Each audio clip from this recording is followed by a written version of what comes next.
In this video, we are going to configure an instance in the private subnet and then connect it to the internet via Bastion host and net gateway. By default, we don't have internet connectivity from the private subnet, and there may be two type of requirements for internet connectivity as number 1, to connect to the instance via the internet, we are going to create EC2 instance in the public subnet and then use the instance as a Bastion host or a jump box to connect to our instance in the private subnet.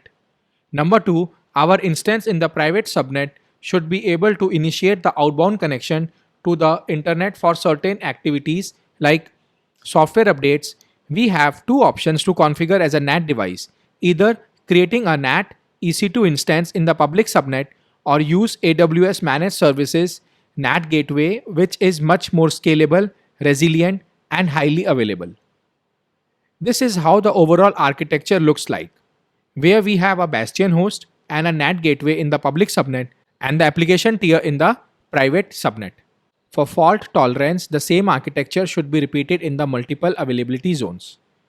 Let's log into the AWS console and start the demo.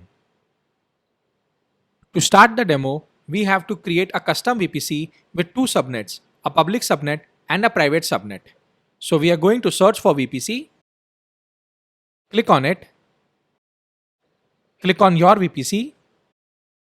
So by default, a VPC is created, but we are going to create a custom VPC for our configuration with public as well as private subnet. Click on create VPC and the name of our VPC is, the IP that we are going to use is 172.16.16.0/20. So the network that we are going to use is /20 and then click on create VPC. If we want DNS hostnames to be assigned to our resources within this VPC, then we have to enable DNS hostnames. For this, click on Actions and then click on Edit DNS hostnames and then enable it. Now we will create an internet gateway and associate it to our VPC. This will help to send out the traffic to the internet. Click on Internet Gateways, create Internet Gateway, and the name of my internet gateway is XXX, that is the name of my app-ig. Now the current status of this internet gateway is detached. So we have to attach it to our VPC. Select our VPC and then click on Attach Internet Gateway.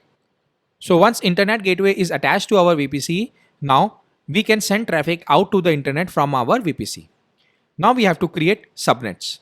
So in this demo lesson, we are going to create two subnets, one public tier subnet and the second one as a private tier application subnet. Click on create subnet, select a VPC, and then the name of the subnet is xxx-public. We are going to create in availability zone A. IP I am going to use is 172.16.20.0/24. And then the another subnet, which is a private subnet in availability zone 1, and the IP that I'm going to use is 172.16.30.0/24. So I am using these IPs as .20.0 and .30.0 such that it becomes easier for us to identify when we are going to configure resources in our public and private subnet. For now, just remember that .20.0 is our public subnet and .30.0 is our private subnet. Scroll down, click on create subnet. So both our subnets are created. Now for public subnet, we have to enable auto assign IP settings. So click on public subnet, click on actions, modify auto assign IP settings, and then enable it. Now the last thing that we have to do in VPC is creating route table and assigning routes. So we are going to create two route tables, one for public route and one for private route.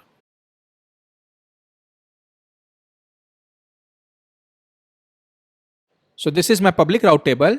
I am going to define a route to the internet, add route and add route to 0.0.0.0/0. That means any IP address, the traffic should be routed to internet gateway. And this is my ID. Click on save changes. And now the next thing that I have to do is associate my subnet.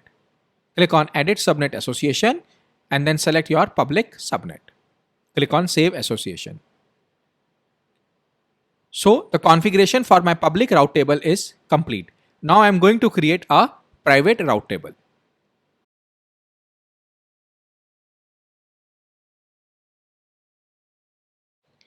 And now I am going to make the subnet association of my private subnet.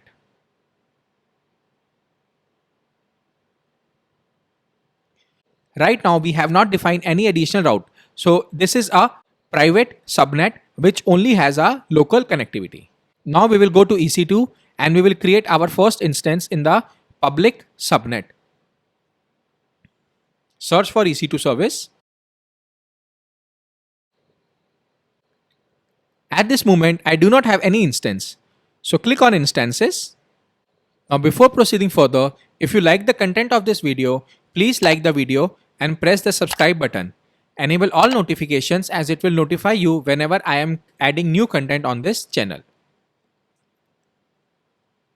So now click on launch instance and we are going to create a bastion host or a jump box in our public subnet.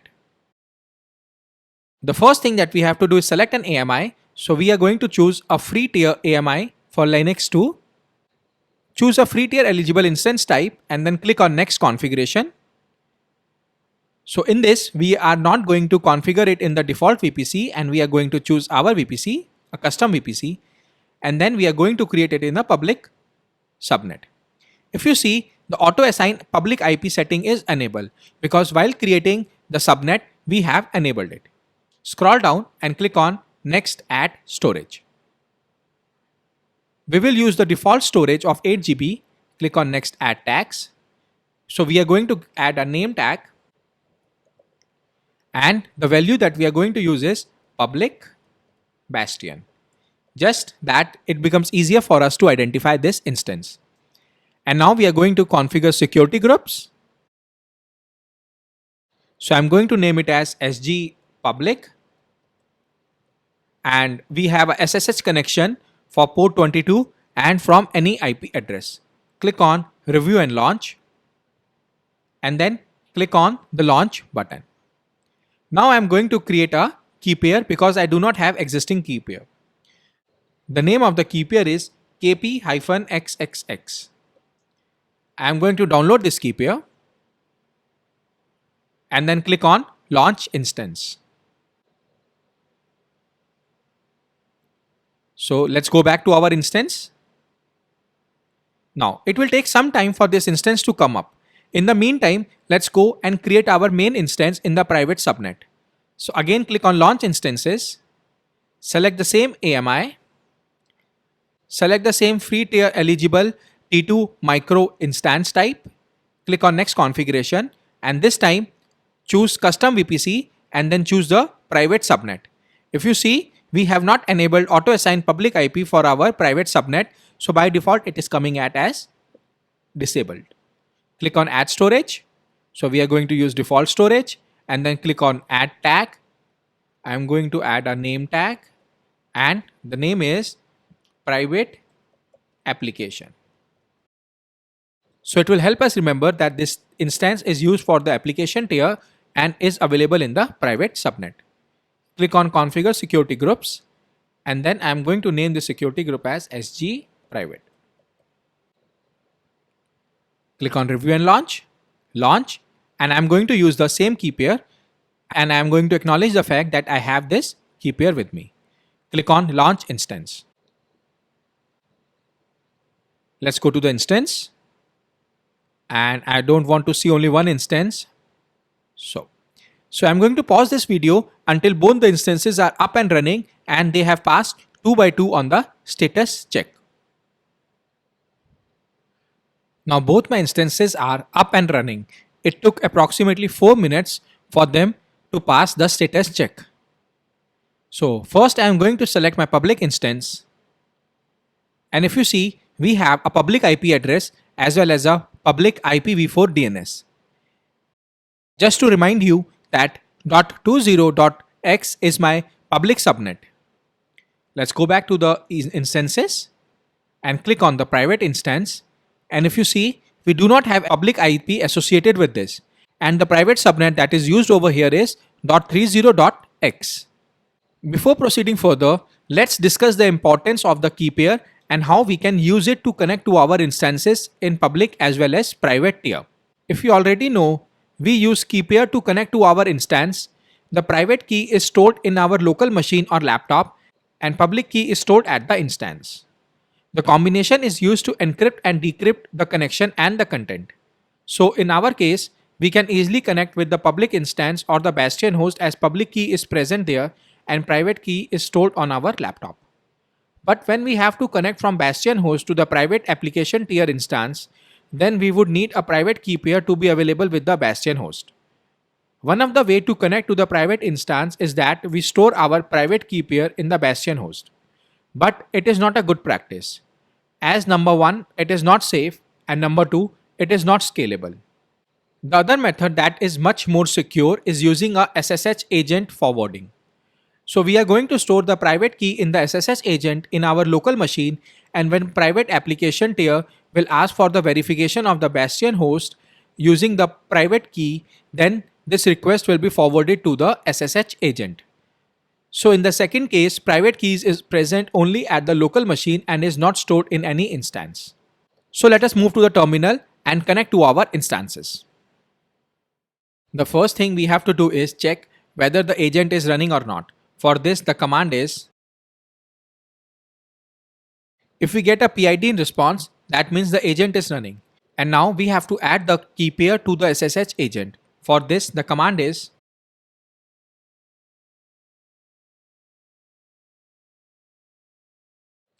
so it says the permission is to open and we have to change the permission. So to change the permission, the command is,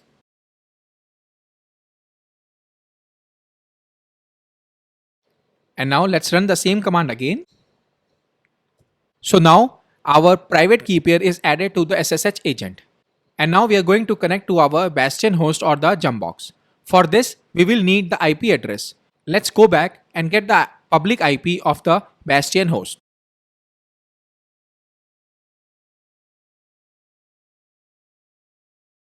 So this is the public IP. So now the command is SSH space -A. So we are adding A as we want to use agent forwarding space -I, which is for the key pair. The name of the key pair, that is kp-xxx.pem, and then EC2 user, which is the username that we use to connect to our instance, @ the IP address of the instance. And now I'm going to press enter. So we have to acknowledge that we want to connect. Enter yes. And now we have connected to our public instance. So we can just try and see whether this instance has internet connectivity or not. So I'm going to ping google.com.